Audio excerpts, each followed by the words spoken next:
Mga gawain sa Facebook bilang content creator na dapat na nating iwasan. Ito ang mga don'ts. Huwag magkaroon ng pambungad na introduction na hello guys, hi guys, good morning guys. Remember, in 3 seconds, dapat makuha ang audience mo. Kung ako ang audience mo, scroll down ko na yan. Kasi, hindi mo ako nakuha within 3 seconds, hindi mo nakuha ang attention ko. Diretso na sa iyong paksa. Those are unnecessary words na introduction natin. Wala itong masasabi na makabuluhan sa ating reels o sa ating long form video. Iwasan ang paggawa ng mga picture at gawin nating reels, bigyan natin ng music.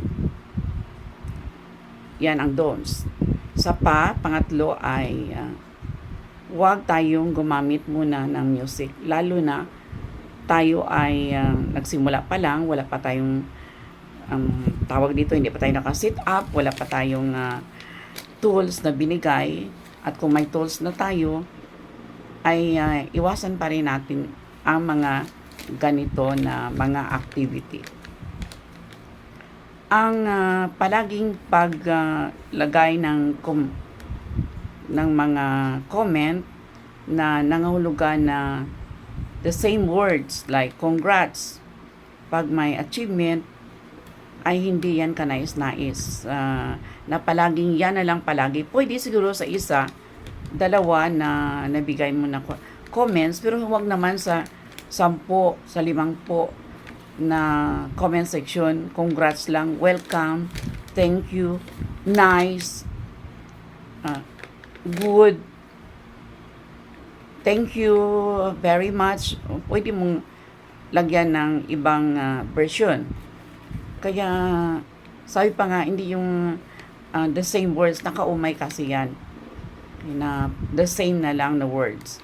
Ganon din ang pagbigay ng hindi tugma na comments, like ang isang content creator ay nagsabi na siya ay bumaba ang kanyang earnings o na-demonetization siya.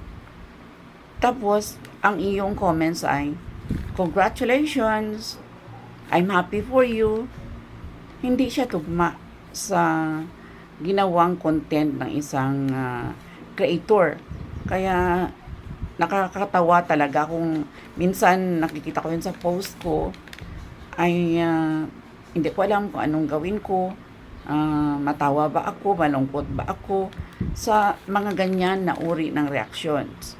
Kasi nagpakita lamang na hindi talaga niya pinanood o hindi niya tinapos ang iyong video at nag-comment na lamang siya. Malayo sa content na ibinahagi mo sa audience. Iwasan rin natin yung so many tagging. Nakasira ito sa ating profile at page. Ako kasi ang aking settings na kalagay ito na review tag. Maraming nagtag sa akin, ngunit hindi agad ito ma-post sa aking Facebook profile or page kasi mayroon akong settings na review tag. Hanggang doon lang siya. Ang dahilan niyan ay para maiwasan na tayo ay masali sa anumang violation na halimbawa ang nagtag sa atin ay hindi natin kapwa content creator, mga regular lang na user sa Facebook, hindi nila alam kung ano ang mga don'ts or against sa community standards. Kaya tayo ay masali kapag maging diretsahan na matag tayo sa ating account, sa page man o profile. Kaya gawin nyo yan. Yun ang don'ts. Isa pa ay yung tayo ay palaging nag-delete ng video. Isa yan sa gawain na hindi rin kanais-nais. Bakit tayo nag-delete ng video natin? Maaring nakita natin na mayroon tayong mga malaking pagkataon na magkaroon ng V at R. So, isa yan sa mga dahilan na nag-delete tayo ng video at pinalitan ito. Kung palagi na natin yung ginagawa of this unusual activity, hindi ito magiging kanais-nais bilang content creator. Ganon din yung nag-post tayo ng post, tapos tayo ay nag-cancel. Hindi natin itinuloy. Maaring masisira ang credibility natin sa ganyan na mga gawain dito, hindi ito maging katanggap-tanggap. Kaya iwasan natin yan na sasabing mga halimbawa lamang ayon sa akin na rin na mga karanasan o lesson learned.